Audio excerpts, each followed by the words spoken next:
I was lucky enough to find one of my dream bikes in 98% stock condition, with the 2% being robbed by some LED turn signals. Point is, I have the pleasure of making the bike my own, which is an urge that I'm finally beginning to feel. If luck and circumstance stays on my side regarding keeping this bike around, I think this could be a cool, simple series, just to log the modifications and even the maintenance that I do to this 2007 Tri-Speed Triple 1050. Nothing crazy, I don't think, just kind of showing what I do. Alright, first up are the mirrors and the grips. I mainly wanted to change the mirrors because they don't look that good, honestly, and they kind of show a lot of my shoulders when I'm riding and I'm looking into them.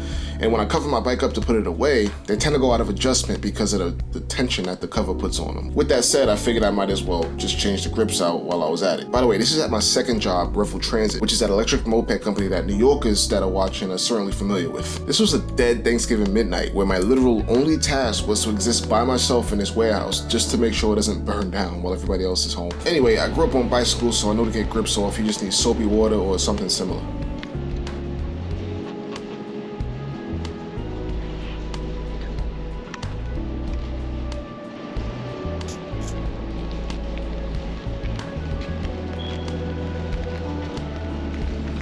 I'm running Biltwell Torker grips in Oxblood Red, just for contrast. It's the same color as what's on my CB550 and I really do like it.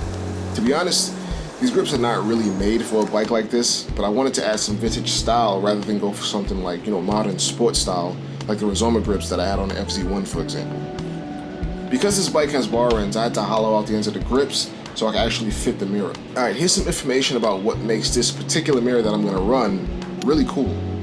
What you have here is a frameless, glassless mirror simply because the head of the mirror, the part you're actually looking at in terms of reflectivity, is all machined from one piece. That's right, this is actually aluminum brought up to a super high luster and coated. Rather than have glass and a frame and complicate the entire thing, this is simply a one-piece unit here that you're looking at. They're really kind of crazy. Obviously, there's a visual lightness here that you're just not going to achieve with a standard glass mirror. They sort of achieve this whole thing by a process called fly cutting. Effectively, they're getting a slight convex surface on these mirrors, kind of allow you to see a little bit more than what you would normally see on a flat surface. And obviously, you can see that the reflectivity here is crazy. If I didn't tell you these weren't coated glass, you probably would have absolutely no idea. Alright, in typical fashion, I'm only running one mirror on the left side, at least for now. Maybe I'll get another one, I don't know. Now that I knew that the mirror was going to work, I removed the originals, but I had to reuse the base bolts for the mirrors because one of them holds the brake fluid reservoir in place. So until I get a better looking aftermarket bolt, or I just go ahead and get that like direct mounted hoseless reservoir from British Customs, I'll just have to do with this. The mirror is really nice and it has a really good field of view as well. It looks like glass.